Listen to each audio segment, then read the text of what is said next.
It's Extra Large here, and I'm chilling with the infamous Jazzy J from the Bronx, and just going to ask him a few questions. How's it going, Jazzy J? Everything is cool, just cooling out over here with my brothers. Do you feel we're on the right path?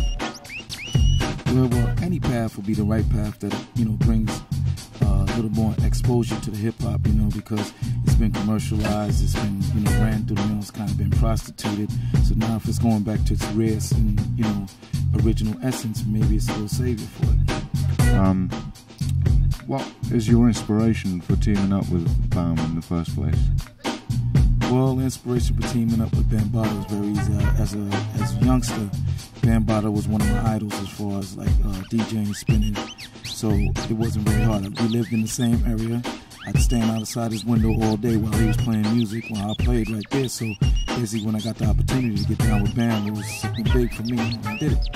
Which artists or artists did you help establish in hip-hop?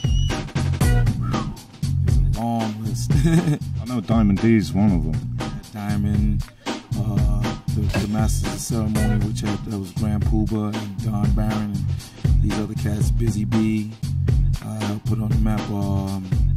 The list can go on and on, but those are a few of the people that I work with. Lord Finesse, Showbiz and AG, Fat Joe, Big Punisher, some of the latest, some of the latest cats. But work with a little bit of.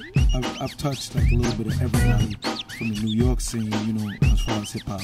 I started first album Mel ever did. I did his album, and I was back in the Def Jam days, T-Rock, his stuff. So it's quite an extensive list of people that I work with, and I was kind of happy to work with a lot of them. There's a lot of good people. Some of them were a little shaky, but most of them are decent people. Big line there, big line of people. What are you working on when you're not on tour? Basically, always doing production, and putting my system together, making tapes, more or less stuff like that, Anything that keeps me involved in the music and in the trade, I'm always involved with that. And who were the local DJs when you were a kid?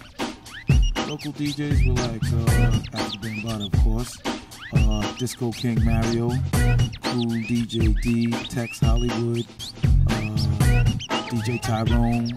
These are like some of the other guys who inspired me to actually start DJing also. Name a few of the unsung heroes of hip-hop that don't usually get exposure.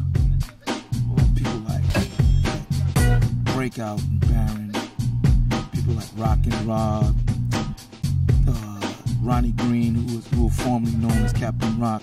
These are like people that everybody pass over, that they don't know too much about, because it's really a lot of them, and we should actually always dig back and say, all right, let's pay homage to, and start like a hip-hop hall of fame that will induct these people in there, even though they didn't make millions of dollars like everybody else, that they were a contributing factor to hip-hop when hip-hop was at its ground level, not when it became a multi-million-dollar business and everybody just wanted to get paid. These guys were at the grassroots level.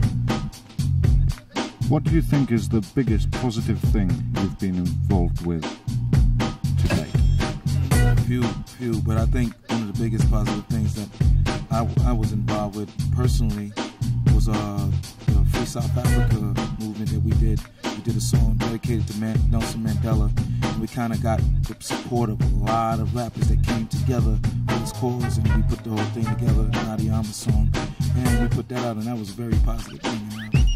Even though it might not have been the biggest selling record that we did, but it had the biggest impact on me, because I seen a lot of people came together for a good cause. So that was kind of good. Who do you give the most respect to in the music world of today? Most respect I would give would be somebody like a James Brown, who actually inspired the whole hip-hop movement with his music, with his frantic ways, with his rebelism, James Brown would have to be, he's the hardest working man there is in show business today. He still is. Also people like Isaac Hayes, who's always been my idol, What's the big next step for you then, Jazzy J? The next step with me would probably be to maybe put out a few more albums. and then actually start maybe a record company or two, production company, and maybe start something like institution that will teach young black and Hispanics to try to own a little bit more of this business instead of trying to get into it and get prostituted and you know, get used. And then when they're not making hits, get thrown to the side. I try to like show them that maybe, you know, own a couple of record companies, recording studios, anything that, you know, you don't have to always be an artist. You can be somebody else directly involved. But in order to be involved, you got to be trained by somebody else who knows how to do that and who knows the ropes.